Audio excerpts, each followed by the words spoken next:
paru dans les limites de ce travail, puisque là c'est juste une présentation, mais le papier est téléchargeable sur le site de l'AMS. Je vous invite de télécharger le papier et de lire. Vous verrez que voilà, on a été plus dans les détails au niveau du papier. Alors concernant la mesure de la performance, eh bien c'est un débat dans la littérature. Moi, dans ma thèse, j'ai utilisé une mesure subjective avec ses limites. La mesure subjective aussi a ses limites, mais pour ce papier, on a décidé, si vous voulez, d'opter pour la mesure objective, dans la mesure où nous, en marketing, je rappelle à votre collègue, nous, on n'est pas en contrôle de gestion ni en finance, on est en marketing, et en marketing, la part de marché est un critère de performance. Et la part de marché est mesurée grâce au chiffre d'affaires de l'entreprise. Donc, ce qui fait que voilà, c'est une mesure quand même assez pertinente, même s'il y a des limites, tout comme, on va dire, la mesure subjective. Donc, aujourd'hui, dans la littérature, le débat n'est pas tranché pour ce qui concerne la mesure, si vous voulez, de la performance. Et on a été très clair. Nous, ce qui nous intéresse, c'est la performance commerciale, et non la performance sociale, la performance financière, etc. Et là, c'est un éternel débat entre financiers et mercaticiens, parce que les financiers nous considèrent comme des gaspilleurs d'argent, mais voilà, c'est pas grave. Mais on sait que le socle de l'entreprise, c'est la pierre angulaire d'une entreprise, c'est le marketing. Voilà. Donc, du coup, oui. On signale qu'il reste 5 minutes. Vous pouvez résumer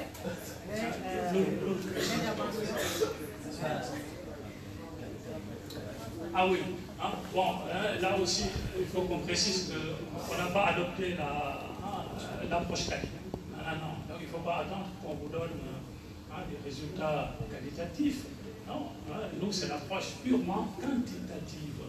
Donc on a collecté des données statistiques et on a utilisé les équations structurelles pour tester notre première hypothèse et on a utilisé la macro AS 2018 pour tester l'effet modérateur de l'appartenance ou non à une organisation professionnelle sur le lien entre l'orientation marché et la performance. Ok, merci. Sinon, moi, je voulais poser une question peut-être qui pourrait permettre peut-être à certains de ne pas s'interroger sur l'échantillon, parce que dans votre travail, vous n'avez pas décrit les caractéristiques de l'échantillon. Si vous aviez décrit les caractéristiques de l'échantillon, parce qu'on ne sait pas dans vos 250 TPE, on n'a que des entreprises formelles ou des entreprises informelles. On ne sait pas. Parce que si vous dites que l'effectif c'est de 1 à, je ne sais pas, 20 et quelques, c'est qu'il doit y avoir dans votre échantillon des entreprises informelles. Mais vous ne présentez pas. Et parmi les entreprises affiliées aux EPRE, est-ce que ces entreprises sont plus performantes que les entreprises qui ne sont pas affiliées? Est-ce que les entreprises qui sont dans le secteur informel sont moins performantes que les entreprises qui sont formalisées? Donc, dans vos résultats, quand vous dites plus orienté marché, moins orienté marché, on ne sait pas le niveau d'orientation des entreprises qui sont affiliées ou non affiliées aux organisations professionnelles. Donc, moi, je crois que ce sont des choses à préciser, en tout cas au bout du papier. Vous avez dit que dans votre papier, vous l'avez expliqué clairement. Donc, en lisant le papier, peut-être on va mieux comprendre ces aspects-là qui ne ressortent pas lors de la présentation. Sinon, merci pour la présentation. On va laisser à Madame la retenue mutuelle de faire sa présentation.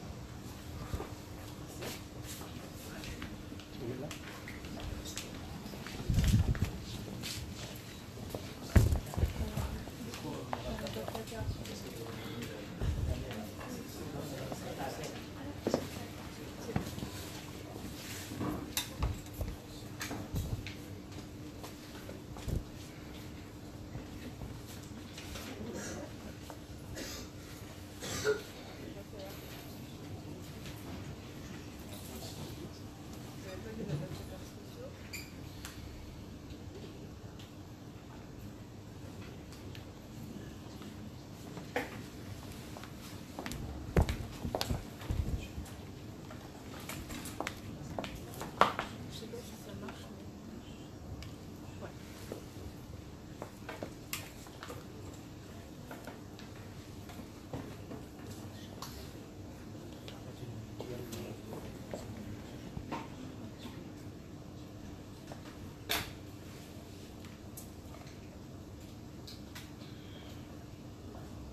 Je vais l'utiliser quand même. Est-ce que vous m'entendez tous ou vous voulez que j'utilise le micro? Micro. Oui. Donc, bonjour à tous, je vous remercie d'être là pour écouter ma présentation. Donc, je vais vous présenter un article que j'ai coécrit avec mon collègue M. Jamal Azhar-Elkoum, qui est également à Toulouse School of Management. Donc, notre article s'intitule La retenue mutuelle dans une concurrence monomarché. Donc, avant d'aller dans les détails de l'article, il faudrait peut-être définir certains concepts clés dans la retenue mutuelle. Donc, la retenue mutuelle représente, selon les travaux antérieurs, l'idée selon laquelle les entreprises qui opèrent sur plusieurs marchés, donc qui ont un contact multipoint, finissent toujours par adapter leurs interactions concurrentielles pour minimiser le risque de représailles et donc éviter de se livrer à une concurrence intense. Donc, le phénomène de retenue mutuelle a été étudié dans le cadre de la concurrence multimarché, c'est-à-dire quand les acteurs se rencontrent ou ont un contact multipoint sur plusieurs marchés. Et les travaux antérieurs donc, soutiennent l'idée que ce phénomène de retenue mutuelle, il émerge d'une combinaison de stratégies, de trois stratégies principales: la coopération, l'évitement et l'affrontement de la concurrence. Donc, les travaux antérieurs disent que la retenue mutuelle émerge à partir du moment où les entreprises ont plusieurs contacts sur plusieurs marchés et ont recours à une combinaison de ces trois stratégies. Donc la retenue mutuelle n'a été utilisée jusque-là, n'a été étudiée que dans le cadre de la concurrence multimarché. Et nous, ce qui nous intéresse, c'est ce phénomène-là dans le cadre de la concurrence monomarché, c'est-à-dire qu'est-ce qui se passe, pourquoi est-ce que la retenue mutuelle émerge également quand il y a une concurrence sur un seul marché ou sur un seul secteur. D'où notre question de recherche: comment et pourquoi la retenue mutuelle émerge-t-elle dans le cadre d'une concurrence monomarché? Donc, pour enrichir notre compréhension quant à ce phénomène dans ce contexte-là, nous nous sommes d'abord intéressés à la revue de littérature qui traite ce sujet, c'est-à-dire le courant de la dynamique concurrentielle. Le courant de la dynamique concurrentielle cherche à améliorer notre compréhension quant à la nature des interactions concurrentielles et à la dynamique comportementale dans une sphère concurrentielle. Ce courant, donc le courant de la dynamique concurrentielle, dans ce courant, 5 grands thèmes ont émergé, donc, avec différents niveaux d'analyse. Le premier thème est l'interaction concurrentielle. Donc, les travaux portant sur ce thème cherchent à prédire la réponse concurrentielle en utilisant comme niveau d'analyse l'action. C'est-à-dire que les chercheurs ici se sont basés sur l'analyse de l'action pour essayer de prédire la réponse concurrentielle. Le deuxième grand thème dans ce courant concerne les comportements stratégiques concurrentiels. Et là, on a utilisé l'entreprise comme niveau d'analyse. Donc là, on analyse les comportements stratégiques entre concurrents et l'impact de ces comportements sur la performance de l'entreprise. Un troisième thème dans le courant de la dynamique concurrentielle qui concerne l'analyse concurrentielle intégrative. Et dans ces travaux-là, on a intégré les ressources humaines et les ressources financières dans l'analyse comportementale et stratégique entre concurrents. Donc là, on est dans une analyse intégrative. Et pareil pour le quatrième thème, qui est la perception concurrentielle, où on a intégré la perception des managers. Donc, quels sont les effets de la perception des managers sur leur prise de décision concurrentielle, sur leur comportement stratégique. Et puis enfin, le cinquième grand thème qui nous intéresse le plus, qui est la concurrence multimarché et qui a pour niveau d'analyse l'entreprise. Donc, notre objectif ici, c'est d'apporter des éléments, des apports ou des contributions à cette dernière lignée de travaux, puisque c'est au niveau de la concurrence multimarché, des études sur la concurrence multimarché, que le phénomène de retenue mutuelle a été introduit. Donc c'est ce qui nous intéresse ici. Si vous avez remarqué, on a plusieurs niveaux d'analyse ici. Donc le courant de la dynamique concurrentielle essaye d'analyser les comportements stratégiques et de comprendre les interactions dynamiques, les interactions concurrentielles à travers 4 niveaux d'analyse, 4 principaux niveaux d'analyse. Donc en se basant sur la concurrence que se font les firmes sur plusieurs marchés, donc dans le cadre de la concurrence multimarché, par la diade action-réaction, par la concurrence entre la firme leader et la firme challenger, et enfin par l'événement concurrentiel. Dans notre cas, nous avons abordé ce phénomène où nous voulons l'analyser à travers un niveau d'analyse qui est la diade action-réaction. Là, on va essayer d'analyser les actions et réactions entre entreprises pour pouvoir comprendre l'émergence de ce phénomène dans une concurrence monomarché. L'action représentant ici un mouvement détectable qui est initié par une entreprise, tel que le lancement d'un nouveau produit. Donc ça, c'est une action. La réaction, c'est le contre-mouvement ou la réponse du concurrent. Donc c'est une réponse qui est spécifique à un mouvement, à une action, qui est datable et qui a pour but généralement de se défendre et d'améliorer sa part de marché.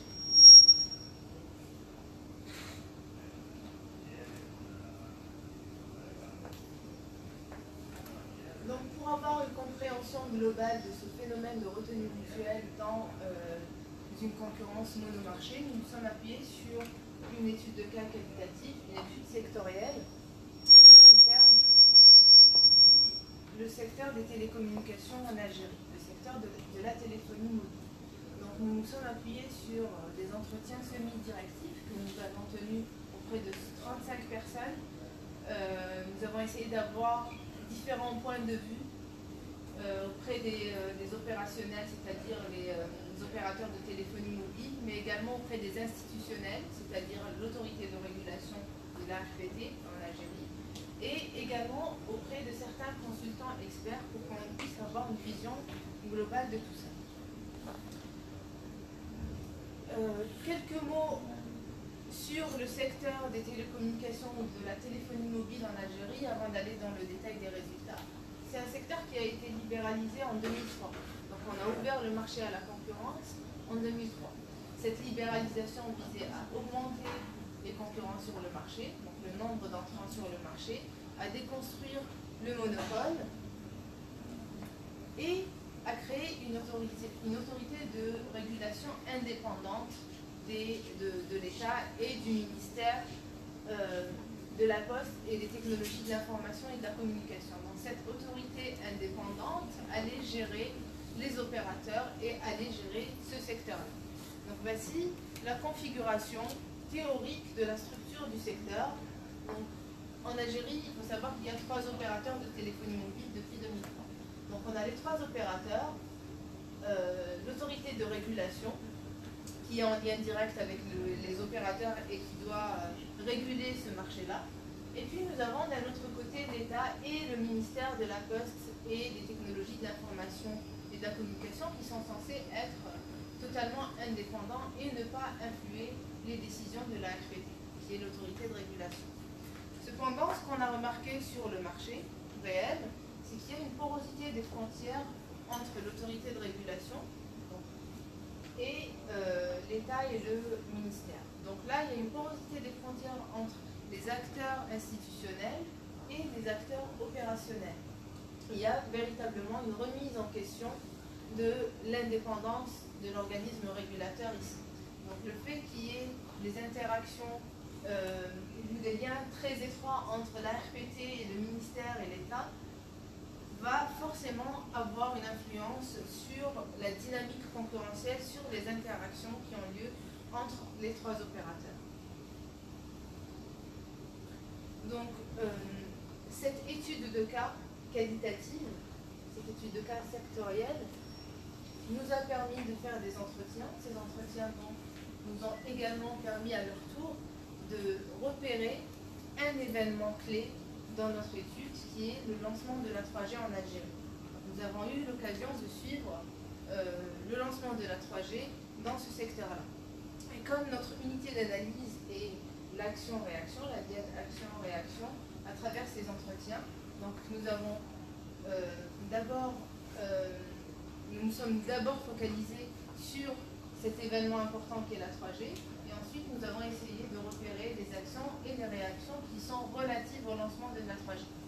Donc, le fait de repérer les actions et les réactions, de les dater également, à travers les données secondaires qui ont été très importantes ici pour nous, nous a permis d'établir une frise chronologique qui est juste là.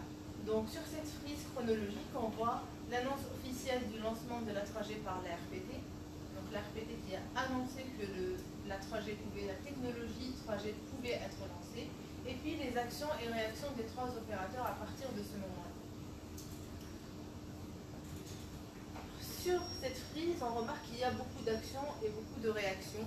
Il faut savoir que ces actions et réactions représentent deux catégories de mouvements dans le secteur.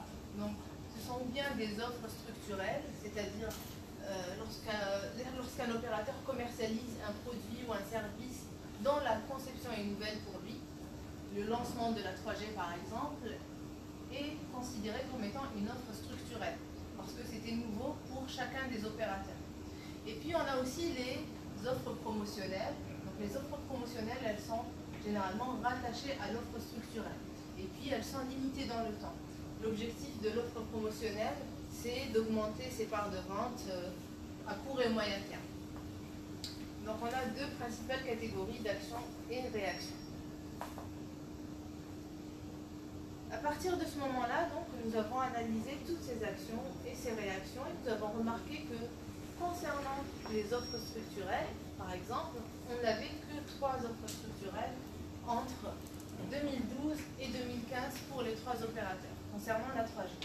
Donc, chacun des opérateurs a lancé la 3G, a mis cette technologie sur le marché, et donc, ça a constitué une seule offre structurelle par opérateur.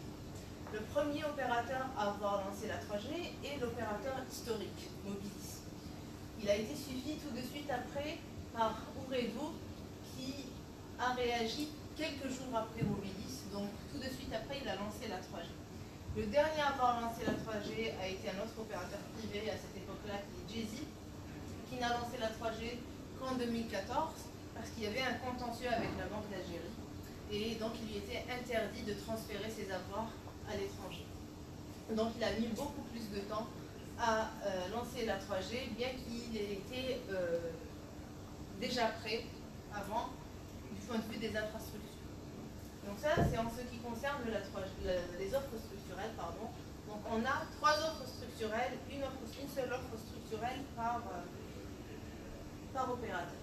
Concernant les offres promotionnelles maintenant, nous avons remarqué qu'il y avait une succession d'offres promotionnelles. Que la majorité des offres promotionnelles étaient lancées par un seul opérateur privé qui est Ooredoo. Donc, vous voyez ici sur le tableau, donc on a le lancement de la 3G qui est une offre structurelle qui a été le first mover, le second mover et le late mover.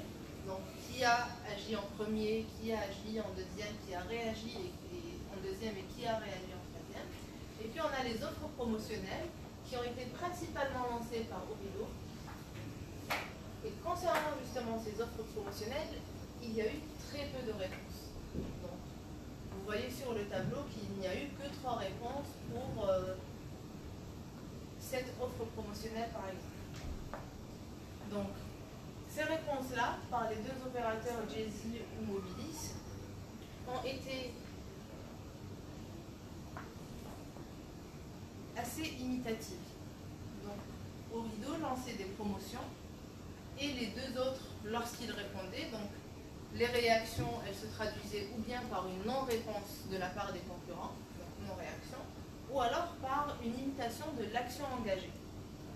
Et ce schéma imitatif explique pour nous, ou souligne pour nous, une logique d'évitement de la concurrence. Donc ce sont des concurrents qui étaient en train de s'imiter, donc bien ils ne répondaient pas à l'action, ou alors ils étaient en train de s'imiter et de mettre sur le marché les mêmes offres avec les mêmes prix.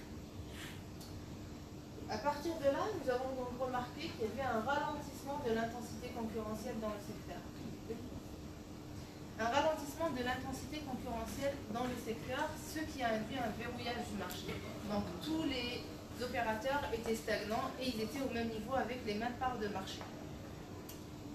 L'une des principales, ou l'un des principaux résultats qu'on a eu est que nous avons remarqué une reconfiguration des interactions dynamiques, c'est-à-dire que la concurrence ou les interactions concurrentielles dans ce secteur-là ont été établie de façon assez séquentielle, puisqu'on est passé d'une concurrence assez intense avec une forte intensité concurrentielle des stratégies individuelles vers une retenue mutuelle, donc un recours à la retenue mutuelle qui a été donc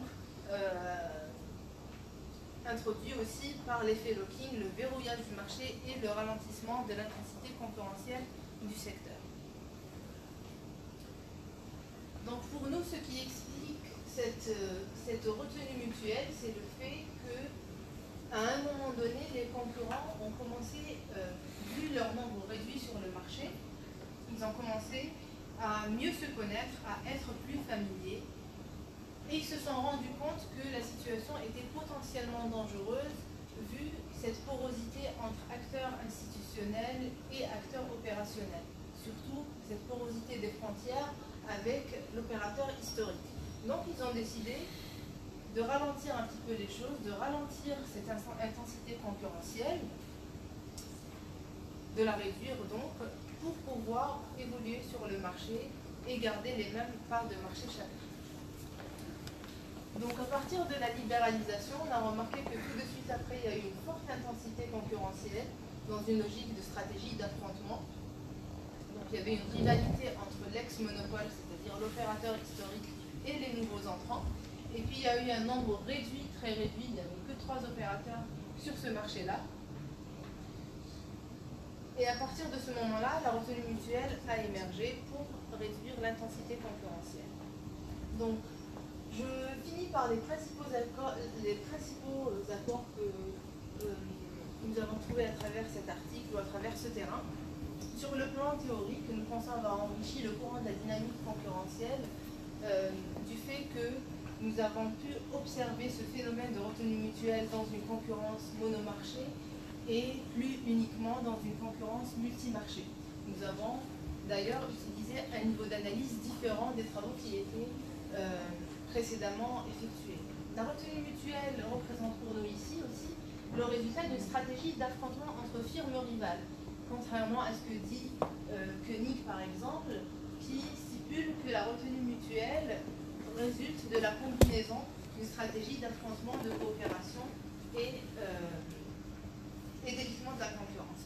Et puis enfin, l'apport managérial que nous pensons soulever ici consiste en le fait que la retenue mutuelle peut constituer une stratégie hybride pour faire face à la concurrence et aux incertitudes environnementales. Voilà, j'ai fini. Je vous remercie pour votre attention et suis à votre écoute pour vos questions. Merci pour la présentation. Les questions? La salle? Réaction?